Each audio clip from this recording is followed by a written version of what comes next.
machine imitate intelligent human behavior. Transhumanism is the belief or theory that the human race can evolve beyond its current physical and mental limitations, especially by means of science and technology. Either physical and mental limitations, especially by means of science and technology. Human behavior. Transhumanism is the belief or theory that the human race can evolve beyond its current physical and mental limitations, especially by means of science and technology, either by merging man with machine or by gene manipulation. In the last days, the book of Daniel prophesied that knowledge would increase. Daniel 12:4. But you, Daniel, shut up the words and seal the book until the time of the end. Many shall run to and fro, and knowledge shall increase. Knowledge had to increase for future prophecy to be fulfilled, both in technological and biblical knowledge. There are many prophecies in Daniel's time that could not come to fulfillment because the technology had not yet been invented.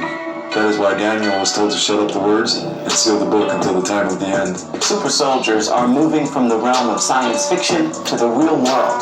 Now the international race is on to be the first nation to create these soldiers of the future, part man and part machine. But some have asked, even if it's something America has the technology to do, is it right to do it? Dilher has the story.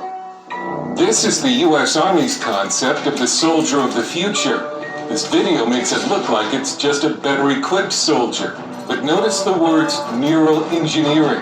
That can mean a brain implant that connects a human to computers. The defense agency DARPA has been working on an advanced implant that would essentially put the human brain online. There could also be eye and ear implants, and more circuitry under the skin to make the ultimate fighting machine. Implant that would essentially put the human brain online. There could also be eye and ear implants, and more circuitry under the skin.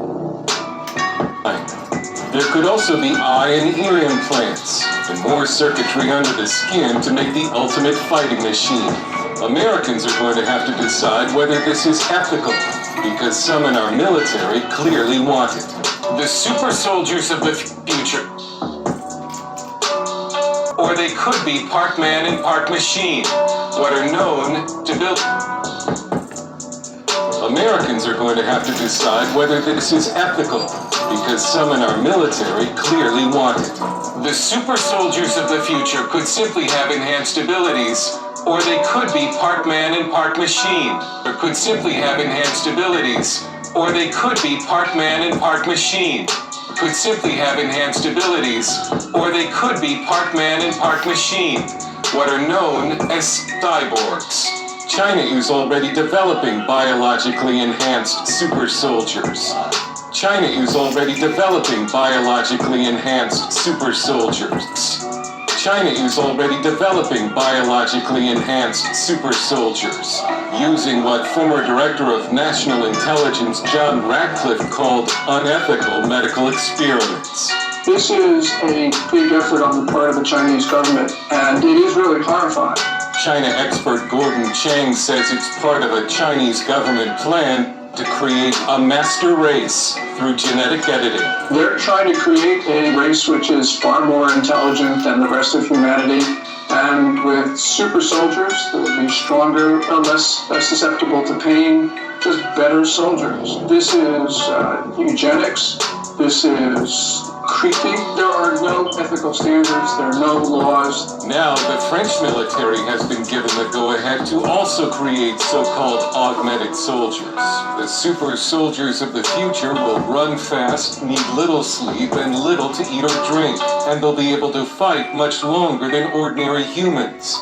But super soldiers of the future will run fast, need little sleep, and little to eat or drink, and they'll be able to fight much longer than ordinary humans.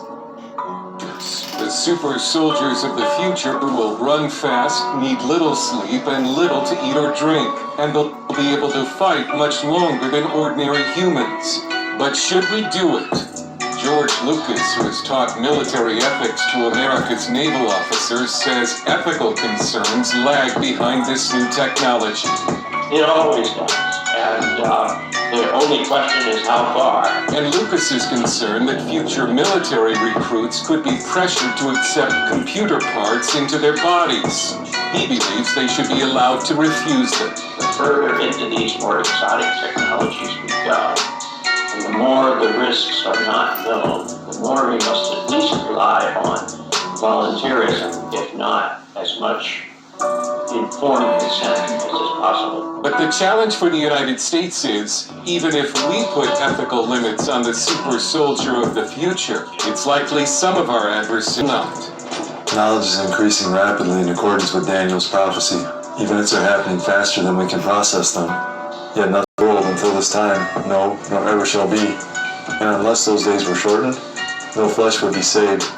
But for the elect's sake, those days will be shortened. Flesh is the Greek word sarx, which means flesh, body, human nature, especially a human being. Save 4:22 can be translated like this: and unless those days were shortened, no human nature would be protected. But for the elect's sake, those days will be shortened. Ecclesiastes 1:9. That which has been is what will be. That which is done is what will be done. And there is nothing new under the sun. The Bible tells us human nature has been tampered with in the past. Matthew 24:37-39. But as the days of Noah were, so also will the coming of the Son of Man be. For as in the days before the flood, they were eating and drinking, marrying, and giving in marriage, until the day that Noah entered the ark, and did not know until the flood came and took them all away, so also will the coming of the Son of Man be. There were giants on the earth in those days, and also afterward, when the sons of God came into the daughters of men, and they bore children to them. Those were the mighty men who were of old, men of renown, just as in the days of Noah, when fallen angels mated with human women, and the result was a half-angel, half-human hybrid, known as the Nephilim. Many end-time scholars today believe Jesus will return when human nature is again being tampered with. Daniel 2:28. Now we don't deal with Mr. J, we deal with the creator only. Sorry, spit it in there. Please chew the meat, spit out the bones. Daniel's interpretation of Nebuchadnezzar's dream about a statue is rather straightforward until you get to verse 43. Dan 43. As you saw iron mixed with ceramic clay, they will mingle with the seed of men, but they will not adhere to one another, just as iron is not mixed with clay. Seed is the Hebrew word zerah, which means posterity. Definition of posterity is future generations. Daniel 2:43 can be translated like this. Just so you know, we don't serve nobody but the creator. We don't deal with the devil. Please chew the meat, spit out the bones. We don't deal with Mr. J, only the creator only. We don't deal with the creator. We don't deal with Mr. J. Mr. J's the devil. As you saw iron mixed with ceramic clay, they will mingle with the future generations of men, but they will not adhere to one another, just as iron does not mix with clay.